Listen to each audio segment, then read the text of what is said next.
I like the saying about successful aging requires courage. In my work as a GP, I have seen different types of people aging.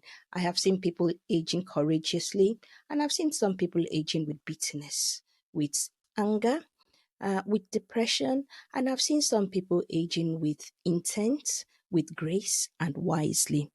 And the question is, how are you going to age, and how can you tell if you're aging well? But here are some ideas I have picked up in the last month reading about aging, longevity, health span, and lifespan. For some people, they think it's inevitable, but certainly aging is not something that just catches up on you. It's something that actually happens way before you notice it outwardly. And how can we program this in such a way that we can age well and beautifully and happily and healthily? Here is my own kind of summary of what I have read in the last month about aging. First of all, a sense of purpose is important. Having that sense, an inner sense of your role in life, not just to your immediate family, but to your community, to the world, to your organization, to your industry, helps you age in a more complete way, if I must say.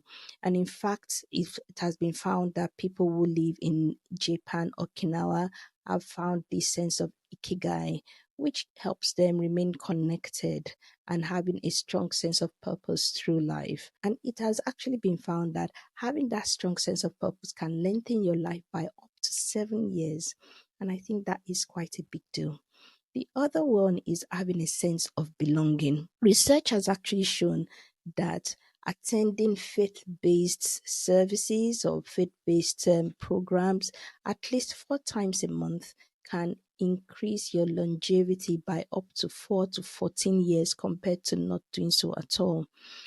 This is what research is telling us, obviously, but there are other ways. If you're not into that way of life, there are other ways you can create or have that sense of belonging within your family and friends, having a shared sense of belief, values, and purpose through life. It helps your health span and it helps you to live longer or better. And the third one is having a mindset of positive aging. In fact, it's been found to be a positive impact on longevity, increasing lifespan by up to 8 years. Isn't that amazing?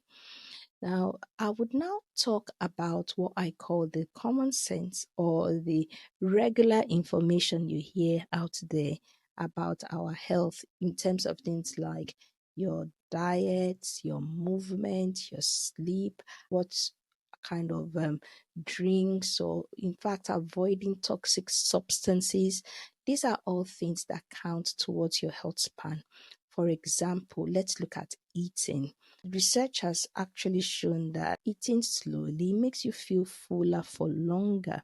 And there is a chemical reason, there's a chemical basis for this, because the hormones that help you feel better are released, or hormones that help you feel full are released after about 20 minutes of eating. So that's why it's nice to eat slowly. This helps you feel fuller for longer and can help to limit the amount of calories you eat. So basically, calorie restriction is the science. Calorie restriction helps your metabolism a lot better and it helps you to live longer or better as well. Now, it also depends on when you eat. Obviously, there is a lot out there about intermittent fasting. And certainly, this is another way of helping to regulate your metabolism. And again, it adds up to your lifespan and your health span as well. Now, obviously, what you eat is really important. Definitely. I mean, I read somewhere that eating a cup of beans every day can actually, or a cup of lentil, or, very high protein food can increase your health span and lifespan as well by another couple of years. Isn't that amazing? That these simple steps or action can actually help us to live a happier, healthy life. Now, movement, and I'm not talking about going to the gym. I'm talking about the mindless movement, getting up from your chair, going downstairs, going upstairs, gardening, playing with the children, running around, walking. And in fact, studies have shown that people will walk up to 8,000 steps a day, or even more, lower their risk of dying by up to 50%. That is quite a big number. Again, look at how simple, steady actions can improve how you live and how well you live as well. And the third thing I would like to talk about is your sleep. Again, studies have shown that people who sleep for longer also live longer. So, for example, sleeping up to 7 to 8 hours every night helps to improve the way your body renews itself.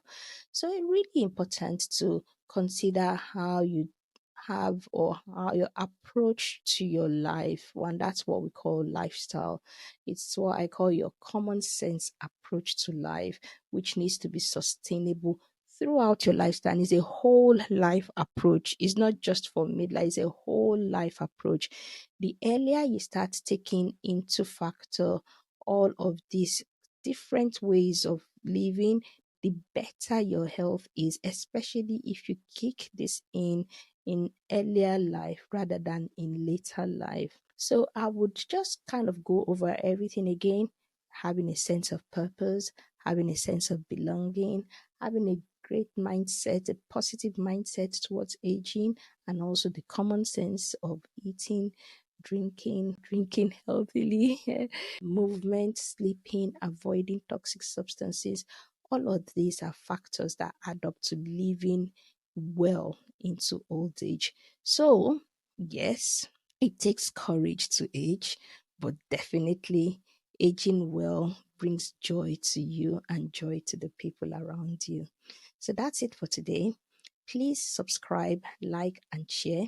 And if you haven't listened to my podcast episodes about aging this month, go straight away to How Do You Keep Well to see the interesting conversations I have with Dr. Ore, and also my solo episode, which will be coming out shortly about this topic.